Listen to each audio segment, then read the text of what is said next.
Sana all date.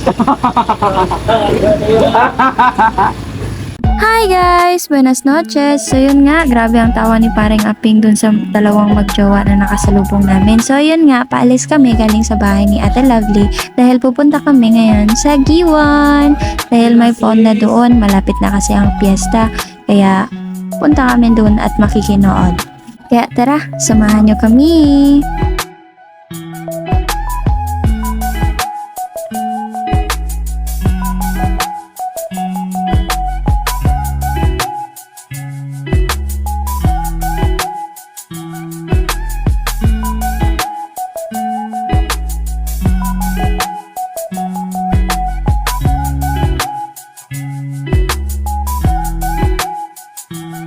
Fast forward, dito na nga tayo sa Giwan at maraming ang taong nanonood. Nag-park muna kami at sa sobrang dami ng tao ay wala na kaming mahanap na parking.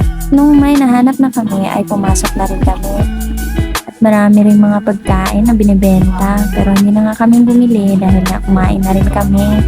At saktong-sakto nga ay kakasimula lang ng Supermom. Ito nga pala ay kokoronahan na sila bilang mga Supermom. Ako na nga na-videohan lahat dahil nga di naman din kami nagtagal dito at umalis na rin kami. Dahil nga sa sobrang dami ng tao ay wala nga kaming maupuan. Nakatayo lang kami. So yan nga, sa sobrang dami ng tao, halos ulo na nga lang ng tao ang nakikita ko.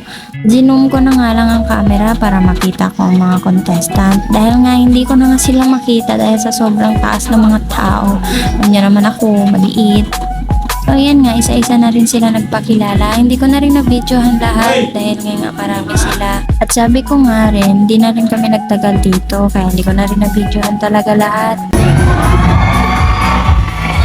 Good evening, Barangay Giwan, special to our panel of judges, Marie Torres at 31, Amara 4, Supermom, Barangay Juliana.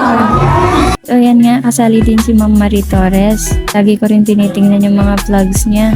Tapang din kasi niyang babae, kaya idol na idol ko din siya sa tuwing nakikita ko yung mga vlogs niya. Ayan nga, binibigyan na nga sila ng mga awards and kasali din si Ma'am Marie Torres. Marami pa rin mga ibang contestant na binigyan ng mga awards and hindi ko na rin talaga masyadong na-videohan. Dahil isa pa, hirap din ako sa madaming tao at hindi masyadong makakita yung camera ko dahil nga hirap akong mag-video.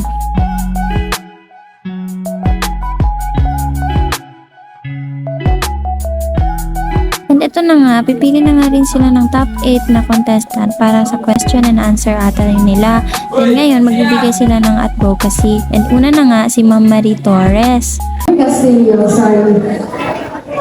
Being a single mother of 4, I want to be the voice or I want to advocate those mothers who are here tonight that we need to have our own source of income. The biggest thing that we did in this world. And that is you all, thank you.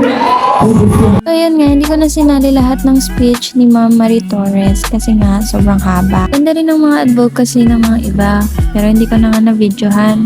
Ito nga, pauwi na kami dahil nga sumasakit ng mga paa namin sa kakatayo at ito na rin, umuwi na rin kami dahil paulan na rin. Na rin kami nagkasabay ni na Ate Lovely sa pag-uwi dahil nga magkaiba kami ng bahay. At bago nga kami umuwi ni paring Aping, dumaan muna nga ako sa dating tinatrabahuhan ko sa McDonald's. Dito lang din sa Giwan. Hindi ko na rin na-video yung loob para mapakita ko sa inyo kung sino-sino mga kasama ko dati dyan. Pero baka sa susunod mapapakita ko na sila sa inyo. At ito nga rin, habang umuulan na nga, tira pa yung motor. Ayaw mag-start ng starter. Kaya trinay ni paring Aping na ipadjak na lang. Pero hindi talaga, ayaw na talaga mag-start. Grabing starts yan. Sorry, nabubulol pa kasi ako sa pagsasalita. Hindi kasi ako sanay. Kakasimula ako pa lang din eh. Ayun nga, kahit anong padjak ni paring Aping ay hindi talaga nag-start ang motor. So yun nga, binuksan niya na nga lang ang wheel box para matignan yung battery ng motor. At yun lang, naayos naman din. Kaya ito, pauwi na rin kami. Bye bye na. See you on my next video.